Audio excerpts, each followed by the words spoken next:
राज्यात bogus ration card शोधण्यासाठी तपासणी मोहीम राबवण्यात येत आहे। या मोहिमेत योग्य ते पुरावे सादर न करणाऱ्यांचं रेशन कार्ड हे रद्द करण्याचे आदेश अन्न नागरी पुरवठा विभागाने दिलेत। 31 मे पर्यंत ही मोहीम सुरू राहणार। या काळामध्ये रेशन कार्ड धारकांच्या घरीही भेट दिली जाणार। राज्यातील प्रत्येक रेशन कार्डची तपासणी होणार आहे। रेशन कार्ड धारकांना त्यांच्या रेशन धान्य दुकानांकडून तपासणी आणि नमुना फॉर्म हा विनामूल्य उपलब्ध करून दिला जाणार आहे। तो फॉर्म पुन्हा भरून द्यावा लागणार आहे।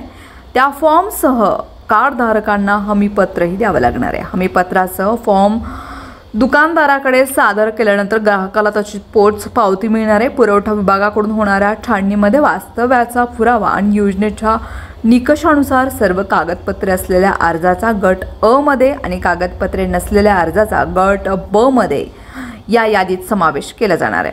अ यादीतील रेशन कार्ड जे आहे सादर केलेल्या कागदपत्राला अनुसरून योग्य त्या वर्गवारीमध्ये अंत्योदय प्राधान्य कुटुंब लाभार्थी आधी पुरवत ठेवण्यात येणार आहे। तर ब यादीमधील कार्ड धारकांना 15 दिवसांच्या कालावधीमध्ये वास्तव्याच्या पुराव्यासह सर्व कागदपत्रे सादर करण्यास मुदतही दिली जाणार आहे।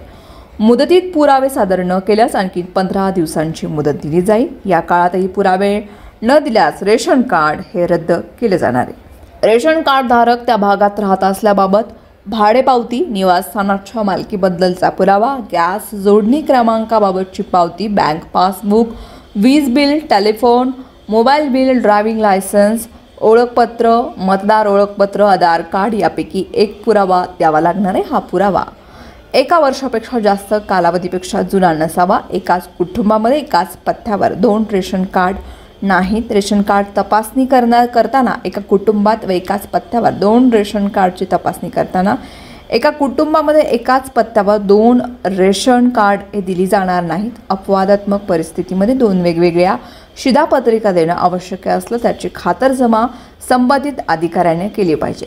प्रसंगी पोलिसांकडून तपासणी आणि संशयास्पद रेशन कार्डच्या पुराव्याबाबत आवश्यक असल्यास पोलिसांकडून तपासणी केली जाणार आहे। विदेशी नागरिकांना रेशन कार्ड हे दिले जाणार नाही। अधिकारी कर्मचाऱ्यांचं केशरी रेशन कार्ड रद्द होणार आहे। शासकीय निमशासकीय कार्यालयामधील खाजगी कंपनीमधील कर्मचारी कामगार यांचं ज्ञात वार्षिक उत्पन्न लाखापेक्षा जास्त असेल अशा कर्मचाऱ्यांकडे पिवळी केशरी शिधापत्रिका असेल तर शिधापत्रिका तात्काळ रद्द केली जाणार आहे। त्यांच्या उत्पन्नानुसार त्यांना अन्य शिधापत्रिका दिली जाणार आहे।